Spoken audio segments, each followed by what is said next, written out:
दोस्तों, आज की वीडियो में हम बात करने वाले हैं संपूर्ण रामायण के बालकांड के भाग 8 मारीच और सुबाहु का वध के बारे में। तो चलिए वीडियो शुरू करते हैं।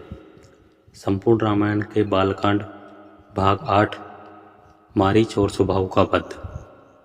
दूसरे दिन ब्रह्म मुहूर्त में उठकर तथा नित्य कर्म और संध्या उपासना आदि से निवृत्त होकर राम और लक्ष्मण गुरु विश्वामित्र के पास जाकर बोले, गुरुदेव, कृपा करके हमें ये बताइए कि राक्षस यज्ञ में विघ्न डालने के लिए किस समय आते हैं। यह हम इसलिए जानना चाहते हैं कि कहीं ऐसा ना हो कि हमारे जाने अनजाने में ही वे आकर उपद्रव मचाने लगे।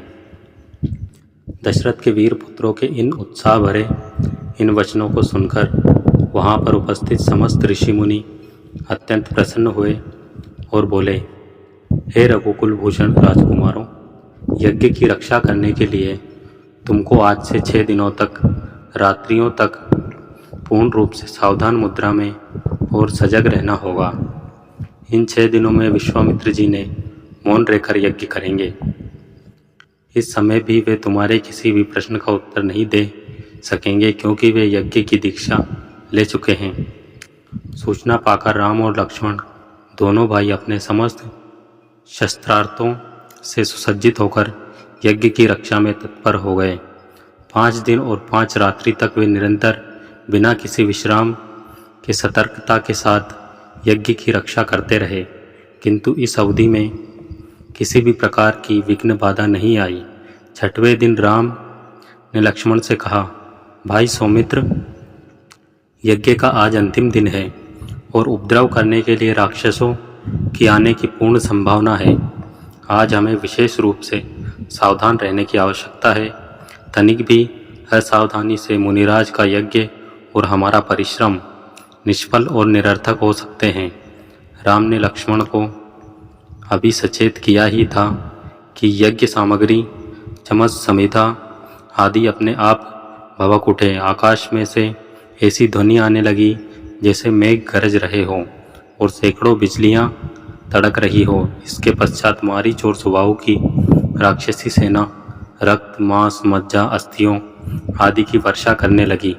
रक्त गिरते देखकर राम ने उपद्रवकारियों पर एक खोजपूर्ण दृष्टि डाली।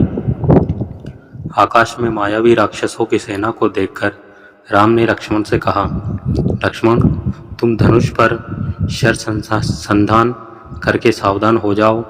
मैं मानवास्त्र चलाकर इन महापापियों की सेना का अविनाश किए देता हूँ। यह कहकर राम ने असाधारण फुर्ती और कौशल का प्रदर्शन करते हुए उन पर मानवास्त्र छोड़ा। मानवास्त्र आंधी के वेग से जाकर मारीच की छाती में जा लगा और वह उसके वेग के कारण उड़कर 100 योजन अर्थात 400 कोस दूर समुद्र में जा गिरा। इसके बाद राम ने आकाश में अग्नेयास्त्र फेंका, जिससे अग्नि की एक भयंकर ज्वाला प्रस्फुटित हुई और उसने सुबाहु को चारों ओर से आवृत कर लिया। इस अग्नि की ज्वाला ने क्षण भर में उस महापापी को जलाकर भस्म कर दिया। जब उसका जला हुआ शरीर पृथ्वी पर गिरा तो एक बड़े जोर का धमाका हुआ। उसके आघात से अनेक वृक्ष टूटकर भूमि पर गिर पड़े। मारीच और सुबाहु का आक्रमण समाप्त करके राम ने बचे हुए राक्षसों का नाश करने के लिए वावह्य नामक अस्त्र छोड़ा और उस अस्त्र के प्रहार से राक्षसों की विशाल सेना के वीर मर मर कर ओलों की भांति भूमि पर गिरने लगे। इस प्रकार थोड़े ही समय में संपूर्ण राक्षसी सेना का नाश हो गया। चारों ओर राम की जय जयकार होने लगी तथा पुष्पों की वर्षा होने लगी। निर्विघ्न यज्ञ समाप्त करके मुनि विश्वामित्र यज्ञ वेदी से उठे और राम को हृदय से लगाकर बोले, हे रघुकुल कमल, तुम्हारे भुज जल के प्रताप और युद्ध कौशल से आज मेरा यज्ञ सफल हुआ।